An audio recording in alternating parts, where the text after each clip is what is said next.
44절 말씀 그 다음 안식일, 그리고 또 42절에 그 전주 안식일에 그들이 나가면서 사람들이 청하되 다음 안식일에도 이 말씀을 하라 이렇게 했는데, 그 사이, 안식일과 안식일 사이 우리가 이 땅을 어떻게 살아가느냐, 시간을 어떻게 끊느냐 굉장히 중요하거든요. 그런데 많은 사람들이 인생을 자다가 다 보낸다 이런 식으로 바라봅니다. 자는 시간이 전체 인생의 3분의 1이 넘는다 이런 식으로 말을 하고, 먹는데 이동하는데 준비하는데 들어가는 시간들이 상당하다.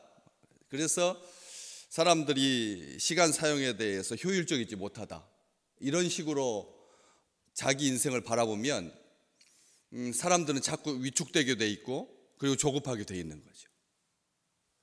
우리 주님께서, 하나님께서 우리를 대하실 때 시간 사용을 너무 효율적으로 못하니까 게으르고 나태하고, 그래서 이러한 것들에 대해서 자꾸 체근하시고 한다면 우리의 삶은 쫓길 수밖에 없을 것입니다. 그런데 시간을 한번 생각을 잠깐, 이런 책 제목입니다. 안식일에서 안식일 사이를 산다. 우리가 안식일은 예배 드리는 날이고 월요일부터 토요일까지 힘써 사는 것이 아니라 안식일에서 안식일, 이게 삶을 규정하는, 삶을 이렇게 표대를 향해서 나가게 하는 바른 인생관이라는 거죠. 여기 그래서 그 다음 안식일, 안식일에서 안식일 사이, 그 사이에 무슨 일이 있었는데요? 43절에 회당의 모임이 끝난 후에 유대인과 유대교에 입교한 경건한 사람들이 많이 바울과 바나바를 따르니 두 사도가 더불어 말하고 용기를 북돋우고, 그 유대인들과 경건한 이방인들에게 바울과 바나바가 더 친교하고 더 교제하고 더 듣고, 하나님의 말씀만이 아니라 하나님의 말씀이 전해진 이후에 인간적인 감정들이 서로 소통하고 공감을 이루었다는 거죠.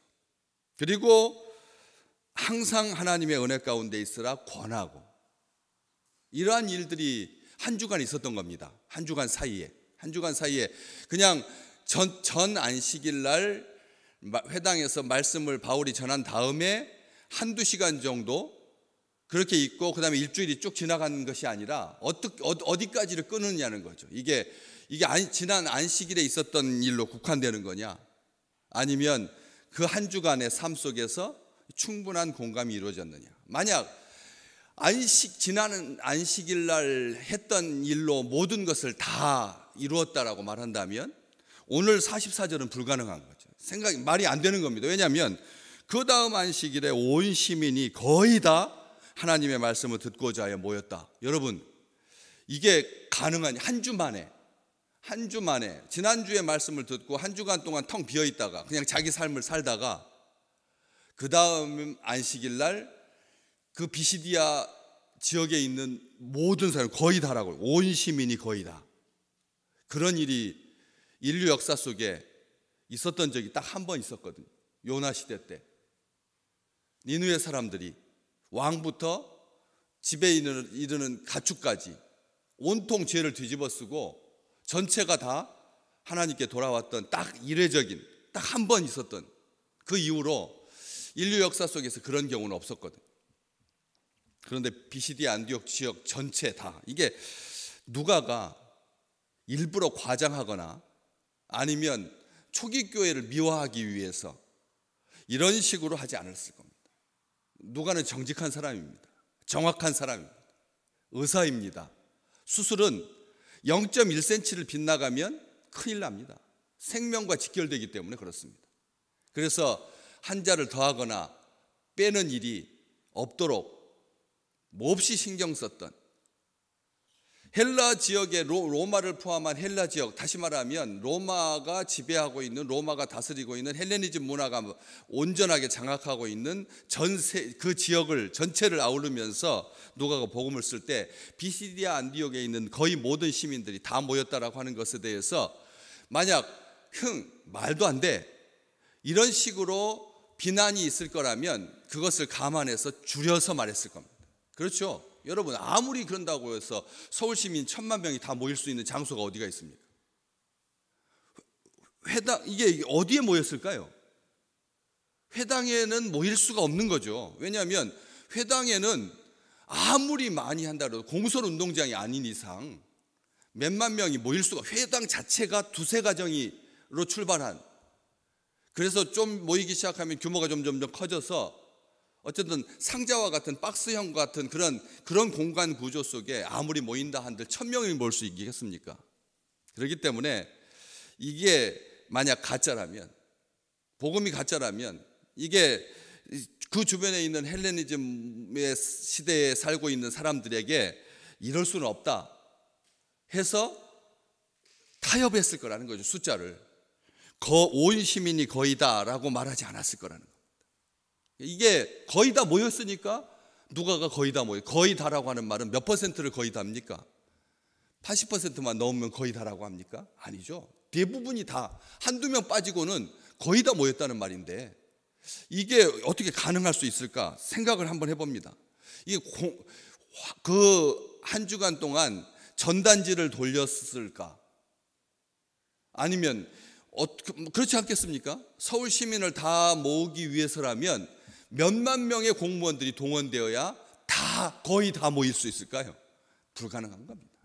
사람의 조작, 사람의 홍보, 사람의 광고, 사람의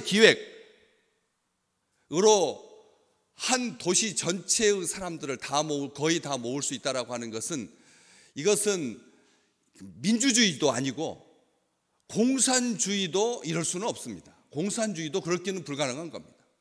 평양 시민들 싹 다 모이지 않으면 너희 가문에 위해가 가할 거다, 이거 충성도를 시험하는 거다, 이렇게 하지 않는 한 이건 불가능한 일이거든. 그렇기 때문에 황제나 총독의 퍼레이드, 개선행진, 뭐 축제, 쇼, 볼거리, 먹거리, 즐길거리, 그렇게 있어서 그냥 장터처럼 막 우글우글하는 그런 일반적인, 그냥 어떠다가 인생에 있어서 한두 번 있을까 말까 한 그런 이벤트가 아니었다는 거예요. 우리 이 말씀 또 그 반대로 이 예수 믿는 사람들이, 예수 복음을 전해 들은 사람들이 한 주간 동안 천사와 같이 살았을까요? 한 주간 동안 변화돼 가지고, 그래가지고 다 머리에서 광채가 나고, 그리고 바울이 기적을 베풀고, 그래서 사람들이 모인 걸까요? 바울은 기적을 베풀지 않았습니다.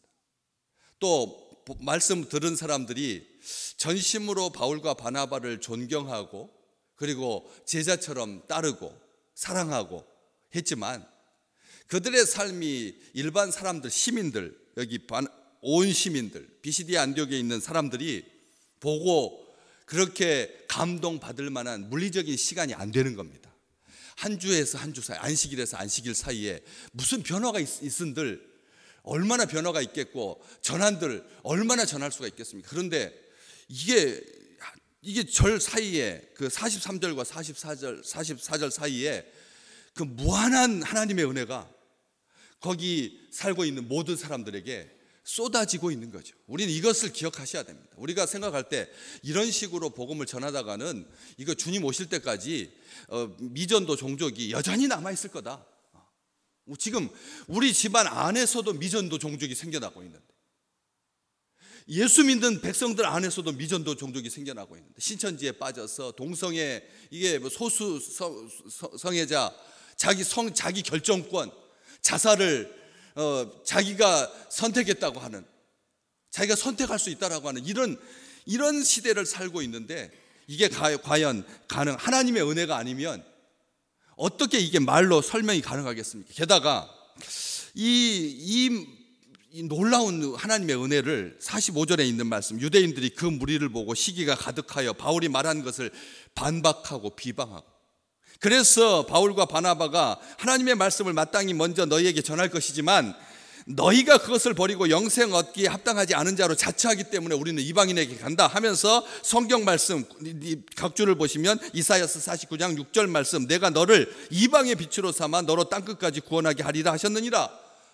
이런 성경 말씀까지 적용하면서 나는 이제부터 너희들을 향하지 않겠다, 이방인들에게 가서 복음을 전하겠다 해가지고 48절 이방인들이 듣고 기뻐하여서 하나님의 말씀을 찬송하고 영생을 주시기로 작정된 자는 다 믿고 주의 말씀이 그 지방에 두루 퍼지게 된.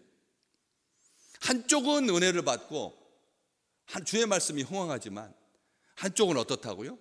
바울이 말한 것을 반박하고 비방하는 것.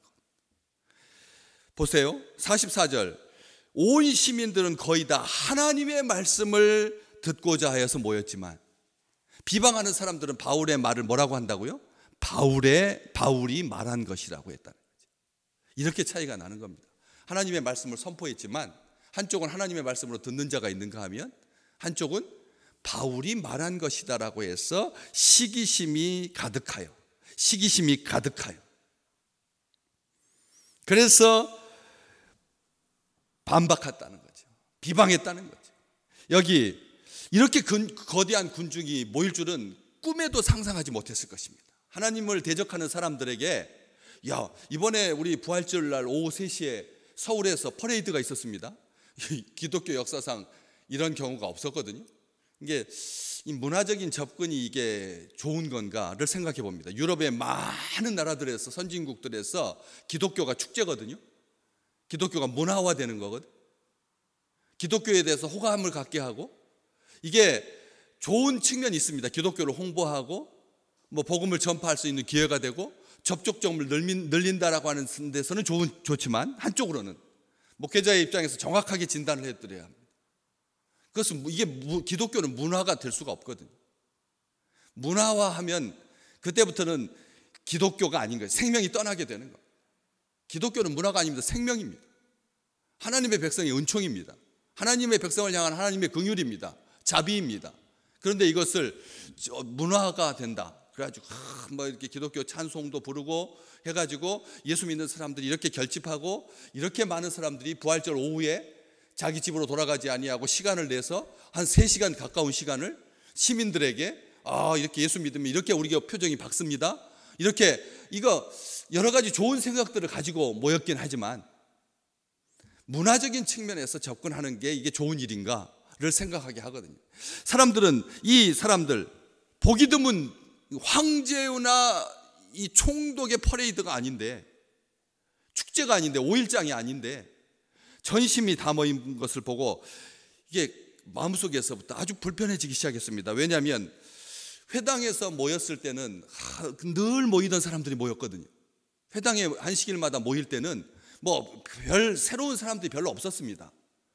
그런데 특별한 일 없이 그냥 그렇게 지나갔거든요. 다시 말하면 때우는 식으로, 이번 주에도 회당에 올라가서 유대인 공동체 우리 식구들한테 얼굴을 보여야 돼 라고 하는 이 습관적인 형식적인 그런 일들이 반복되고 있었는데, 그래서 따분해하고 어느 날은 귀에 달콤한 말을 잘 전해줄 수 있는 좋은 사람, 좋은 연설자, 좋은 스승, 좋은 랍비 이렇게 세워가지고, 랍비가 보통 그렇게 회당에서 말씀을, 구약 성경 말씀을 인용하고 이렇게 같이 축복하고 하다가 외지 손님들이 와가지고 이렇게 바울과 바나바처럼 방문객이 왔을 때 그에게 이 스피커를 넘겨서 말할 수 있는 기회를 주고 해가지고, 그때는 조금 이렇게 눈이 뜨여 있다가 사람들의 주의력 집중 시간이 어린이들 뿐만 아니라 어른들도 6분 동안 온전하게 집중하지 못하고, 6분입니다. 6분. 우리가 생각할 때 설교 20-30분 듣는다는 게 하지만 여러분, 그게 20-30분을 한결같이 하나님을 대하듯이 말씀을 듣습니까? 그렇지 못하거든요. 번개치듯 세상적인 생각들이 스치고 지나가는데, 우리가 그렇잖아요. 그렇기 때문에 이 놀라운 일이었습니다. 정말 대단한 일이었습니다. 그렇지만 이 엄청난 사람들, 예수 믿는 사람들에 대한 인기, 시끌벅적하고 흥분하고 그렇고 했지만 이 바리새인들, 이 유대인들, 하나님의 말씀에 은혜 받지 못한 사람들은 시기심이 가득한, 이 시기심이라고 하는 말이 좋은 말 절대 아닙니다. 위험하고 치명적인 감정이거든요. 그리고 여기 바울이 말한 것을 반박하고 비방했다. 이 반박, 비방. 반박은 논리적인 반박을 할 때, 말끼리 싸울 때, 논쟁할 때 쓰는 표현이고, 비방이라고 하는 말에서 뭐가 나왔느냐 하면 신성모독이라고 하는 단어가 나왔거든요. 비방이라고 하는 말에서 신성모독이라고 하는 말이 나왔으니까, 비방? 우리가 생각할 때 그냥 비방 정도가 아닙니다. 아, 저 사람 나쁜 사람이야. 뭐 없는 말 만들어가지고 거짓말 유포해가지고 사람들을 기분 나쁘게 하고 감정적으로 다운되게 하고 하는 그 정도 말장난이 아니라는 거예요. 깎아내리는 정도가 아니라는 거예요. 신성모독으로 취급될 만큼 유대인들에게 이 비방이라고 하는 말은 정말 철저하게 사람의 인격을 파괴하는 행동입니다. 우리가 아무것도 아닌 것 같잖아요. 그런데 여러분, 왜 그렇게 긴 세월 살아오면서 그때 나에게 상처 줬던 말을 지금까지 기억할까요? 그만큼 이게 비방이라고 하는 것은 악한 일이라는 것이죠. 그런 일들을 했다라고 하는 것입니다. 나만큼 성공하지 않기를 바라는 마음, 우리 있습니다. 같은 동종업계에서 나만큼 성공하지 않기를 바라는 이 소모적인 열망이거든요. 이러한 것들, 그렇기 때문에 하나님의 말씀을 하나님의 은혜로 받지 못하고 바울이 말한 것이다라고, 사람의 말이다. 그렇게 우리가 성공하지 못했던 곳에서 성공하는 것을 인하여서 시기하고 질투하고. 그런데 바울은 나중에 빌립보서 1장에 보시면 이런 말이 나오죠. 복음이 증거만 될 수가 있다면, 복음이 증거될 수 있다라고 하면 바울파든지 아볼로파든지 게바파든지 예수파든지 복음이 증거될 수 있다면 나는 족하다. 이렇게 말했던 것을 기억하십니까? 내가 당한 일이 도리어 복음에 전파된 것을 인하여서 기뻐하고 기뻐하노라 했던 것을 우리는 기억합니다. 투기로 하든지 분쟁으로 하든지 아니면 착한 뜻으로 하든지 어쨌든 예수가 전파될 수만 있다면 나는 행복하다. 여러분, 오늘 이 말씀 다시 새기면서 마무리합니다. 기억하십시오. 무슨 방도로 하든지 전파되는 것은 그리스도다. 그렇기 때문에 이로써 나는 기뻐하고 또한 기뻐하리라.